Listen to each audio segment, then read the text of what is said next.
Lord. దేవాతి దేవునికి వందనాలు. ప్రభు నామమున మీ అందరికీ నా ప్రత్యేకమైన వందనాలు, శుభాలు తెలియచేస్తున్నాను. సమస్త మహిమ, ఘనత, ప్రభావాలన్నీ ఎల్లవేళలా ఎప్పుడూ కూడా మన యేసుక్రీస్తు ప్రభువారికి మాత్రమే చెల్లునుగాక. ఆమేన్. మీరంతా బాగున్నారండి? దేవుని యొక్క మహాకృపను బట్టి మరి గడిచిన ఉదయకాల సమయం నుంచి ఈ రాత్రికాల సమయం వరకు ఆ దేవాతి దేవుడు మన తండ్రి మనల్ని ఎంతగానో ప్రేమించి మరి మనలందరినీ సజీవు లెక్కలో ఉంచి ఈ రాత్రికాల సమయంలో ఆయన పాదాల వద్ద మరలా ఆయన మాటలు వినే గొప్ప అదృష్టాన్ని ఆయన మనకు దయచేశారు.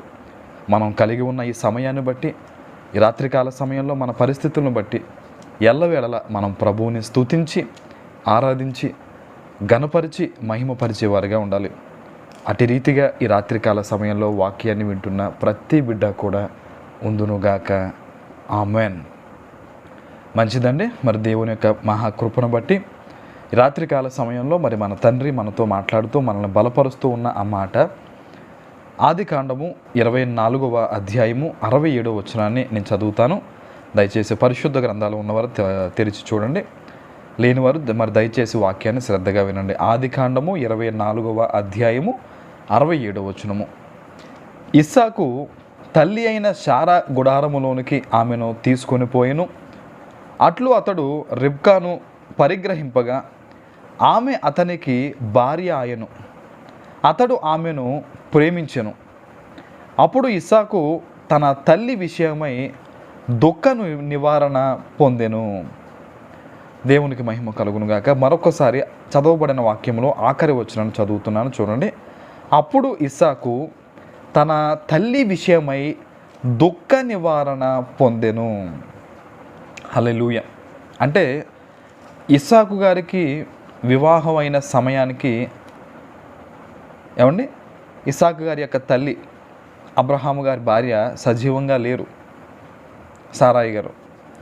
సారా గారు సజీవంగా లేరు, ప్రాణాలు విడిచారు. మరి ఇస్సాకు ఎంతో దుఃఖంతో, ఎందుకంటే తల్లి అంటే ప్రేమ లేని బిడ్డ ఎవరో ఉండరు కదా, ఎంతో బాధలో దుఃఖంతో ఉన్నాడు ఆయన అప్పటి వరకు కూడా. ఎప్పుడైతే రిబ్కా ఇస్సాకు జీవితంలోకి వచ్చిందో ఆమెను ఇతడు ప్రేమించాడు. అదేవిధంగా ఆమె అతన్ని ప్రేమించింది కనుక ఇస్సాకు తన తల్లి విషయమే పడుతున్న బాధ దుఃఖ నివారణ పొందాడంట. అంటే తల్లి మీద ప్రేమ తగ్గదు, అలాగని బాధ ఉండదని కాదు, కానీ ఎప్పుడైతే తన భార్య ఒక తల్లి వలె తనని చూడడం అనేది, ఆ సాకటం అనేది మొదలైందో ఆ బాధ తగ్గుతుందన్నమాట, ఆ కష్టము తగ్గుతుంది, ఆ కన్నీరు ఆగుతుందన్నమాట. ఈరోజు ఈ వాక్యం ద్వారా దేవుడు మనతో మాట్లాడుతున్నాడండి. చాలామంది జీవితాల్లో నేడు సంతోషం లేదు, చెప్పుకోదగ్గ ఆనందం లేదు. సంఘాల్లోనూ పాస్టర్ల దగ్గర మాట్లాడే ఆ గొప్ప గొప్ప మాటలు, విలువైన మాటలు ఇంట్లో ఉన్నప్పుడు భార్యాభర్తల మధ్య ఆ సఖ్యత ఉండట్లేదు.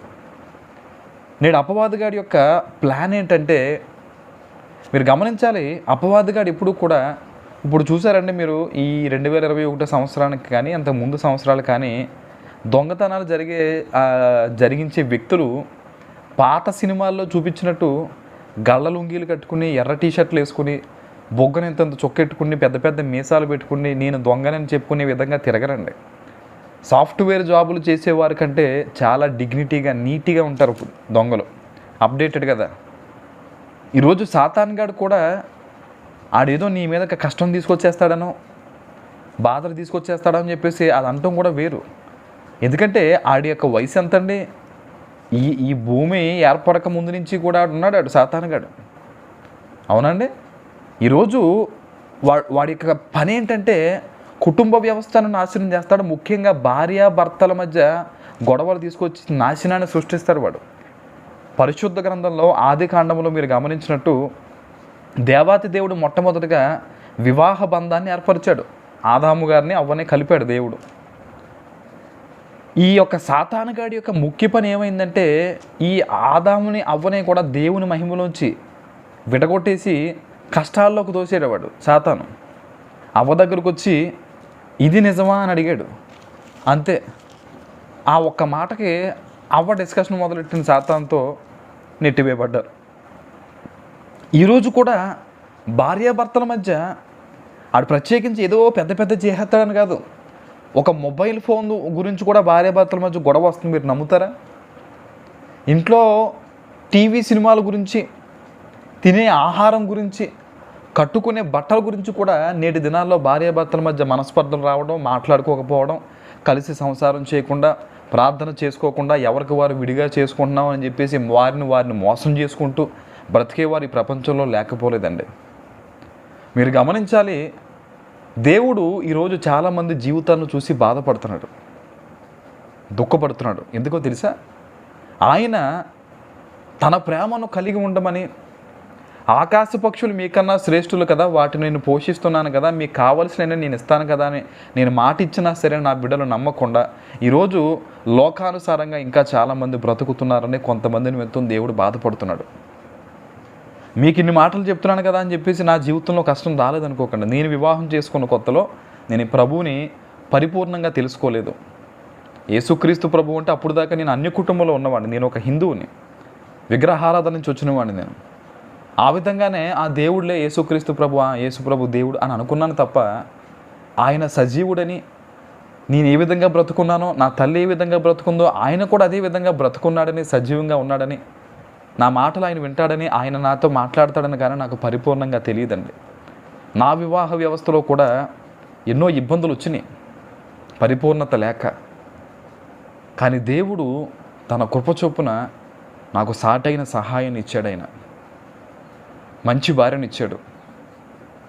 ఈరోజు సంతోషంగా మేము కలిసి ఉన్నామంటే ఇది కేవలము దేవుని కృప మాత్రమే, మరి ఇంకేమీ కాదండి, కేవలము దేవుని కృప మాత్రమే. మనం ఎప్పుడైతే మనలో తగ్గింపు అనేది ఉంటుందో ఆటోమేటిక్గా వివాహ వ్యవస్థలో ఎప్పుడు కూడా మనస్పర్ధలు రావు. నేను అతన్ని ప్రేమిస్తున్నాను కదా, అతనికి అన్నీ చేసి పెడుతున్నాను కదా, నేను ఎందుకు మాటలు పడాలని చెప్పేసి ఒక గృహాన్ని ఒక స్త్రీ అనుకుంటే మనస్పర్ధలు కదా ఏర్పడతాయి. నీ భర్త యొక్క వీక్నెస్ నీకు తెలుసు, అతను ఎలాంటి వాడో నీకు తెలుసు. అలాంటప్పుడు ఆయా సమయాల్లో నువ్వు తగ్గించుకొని నీ భర్తను ప్రేమిస్తూ తనకి ఒక సపోర్ట్గా నువ్వు ఉంటే నిజంగా నీ భర్త ఎందుకు అభివృద్ధి చెందడు? ఎప్పుడు కూడా మనం గమనించాలి, మీ యొక్క స్త్రీలు మీరు ఇచ్చే సపోర్టును బట్టే నీ భర్త ఎంతైనా సరే విజయాన్ని సాధించగలడు ఈ లోకంలో. కానీ ఒక స్త్రీ తన గృహంలో సరిగ్గా లేకపోతే, భర్తతో ఒక మంచి అనుబంధం లేకపోతే ఆ భర్తకు వచ్చే ఇబ్బంది అంతా ఇంత కాదు. అదేవిధంగా ఈరోజు నేను భర్తను కదా, నేను సంపాదించి పెడుతున్నాను కదా, నా భార్య వండి పెడితే సరిపోద్ది కదా, పెద్ద పనే ఉందని చెప్పేసి చాలామంది మగవాళ్ళు అనుకుంటారు. నిజంగా స్త్రీలు కనుక లేకపోతే ఈరోజు మగజాతి ఏముందండి? వాళ్ళు ఉదయాన్నే లేచి ఇంటి పనులు చేసుకుంటా, పిల్లలను చూసుకుంటా, అత్తమామలను చూసుకుంటా, ఇంట్లో కావాల్సినవన్నీ ఏర్పరచుకుంటా, నిజంగా వాళ్ళు చేస్తున్న బాధ్యత చాలామంది మనం చేయలేం అసలు. ఈరోజు భార్యాభర్తలు ఒకరికొకరు ఒక అండర్స్టాండింగ్ కలిగి ఉండాలి, ఒక తగ్గింపు కలిగి ఉండాలి, ఒక ప్రేమను కలిగి ఉండాలి. పటిష్టమైన ఒక బలమైన ఇల్లు ఒక మంచి పునాది మీద నిలబడాలి, వేయబడాలి. అది ఎన్నంతస్తులన్నా వేయగలగాలంటే మొదట పునాది ఉండాలి. ఈరోజు భార్యాభర్తలకి ఆ పునాది ప్రార్థన మాత్రమే. మీరు గమనించండి, డబ్బు ఉంటే ఒకలా ప్రార్థన చేయడం, ఒకలా గౌరవించుకోవడం, డబ్బు లేకపోతే ఒకలా ఉండడం అనేది దయచేసి ఎవరో చెయ్యొద్దు. అటువంటి వారిని దేవుడు నరకంలో పడేస్తాడు. ఈరోజు మీ దగ్గర డబ్బు లేకపోయినా, మీ దగ్గర చిన్న ఉద్యోగమే ఉన్నా, లేకపోతే మీకు చాలినట్టుగా ఉన్నా సరే, మీరు చేసే కుటుంబ ప్రార్థన దేవుని దృష్టిలో చాలా ఘనమైనది. దేవుడు చాలా గొప్పగా హెచ్చిస్తాడు, చాలా గొప్పగా హెచ్చిస్తాడు దేవుడు. నేను చాలామంది దేవుని బిడ్డల వాక్యాన్ని వింటూ ఉండేవాడిని నూతనంగా వచ్చినప్పుడు. ఒకసారి ఒక సేవకుడు భార్యాభర్తల నిమిత్తం, వాళ్ళ యొక్క అన్యోన్యత నిమిత్తం, వారి యొక్క ఎదుగుదల నిమిత్తం ఒక వాక్యం చెప్పారు. అదేంటంటే, ఒక వ్యక్తి ఒక ఫ్యాక్టరీలో పనిచేస్తున్నాడట. భార్యాభర్తలు ఇద్దరు, ఆమె ఏమో హౌస్ వైఫ్, ఇతనేమో ఒక ఫ్యాక్టరీలో పనిచేస్తున్నారు. గుండు సూదులు అన్నమాట. మీ అందరికీ తెలుసు కదా గుండు సూది. ఆ ఫ్యాక్టరీలో పనిచేస్తున్నప్పుడు ఇతను క్రైస్తవుడు. ప్రతి ఆదివారం కూడా చర్చికి వెళ్ళేవాడు. భార్యాభర్తలు చక్కగా వారు ఉన్న దాంట్లో అడ్జస్ట్ అయ్యి ప్రార్థన చేసుకుంటూ చక్కగా బ్రతుకుతున్నారు. అయితే ఆ వ్యక్తి పనిచేసి ఫ్యాక్టరీలో ఇతన్ని ఆదివారం కూడా డ్యూటీకి రమ్మని చెప్పేసి ఫోర్స్ చేస్తాం మొదలుపెట్టారట. ఇతనేమో భక్తిపరుడు, ఆదివారం ఎట్టి పరిస్థితుల్లో కూడా నేను వర్క్కి రాలేనండి, నేను ప్రార్థనకి వెళ్ళాలి, చర్చికి వెళ్ళాలని చెప్పేసి ఇతను అంటూ ఉంటుంటో చాలాసార్లు ఇతనికి చెప్పు చూశారు. కానీ ఇతను మాత్రం నా దేవుడే నాకు ముఖ్యం, ఆదివారం మాత్రం నేను రాను అనడంతో అక్కడున్న వారందరికీ కూడా కోపం వచ్చి ఇతను ఉద్యోగం నుంచి తీసేశారు. ఇతను ఇంటికి వచ్చిన తర్వాత డల్గా ఉంటే భార్య అడిగింది ఏమైందంటే, ఇలాగా ఆదివారం ఇలా రమ్మన్నారు, నేను ఆదివారం నా దేవుని సంఘానికి వెళ్ళాలని నేను రాను అని చెప్పేసి అన్నాను, ఉద్యోగంలో తీశారంటే ఆ భార్య ఇతను అర్థం చేసుకుంది, గౌరవించింది, ఇంకా తనని ఆదరించింది తప్ప ఏదో ఆదివారం పోతే పోయిందిలే, దేవుడు ఇంటి దగ్గర ఉంటే ప్రార్థన చేసుకుంటే చూడలేడా అని చెప్పేసి అనలేదంట.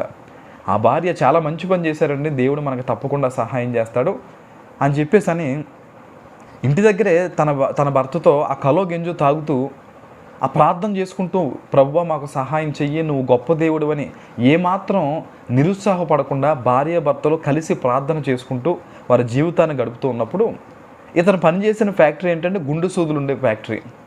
ఒకరోజు ఇతను ఆ మొక్కల గార్డెన్లో పని చేసుకుంటున్నాడంట, మొక్కల దగ్గర.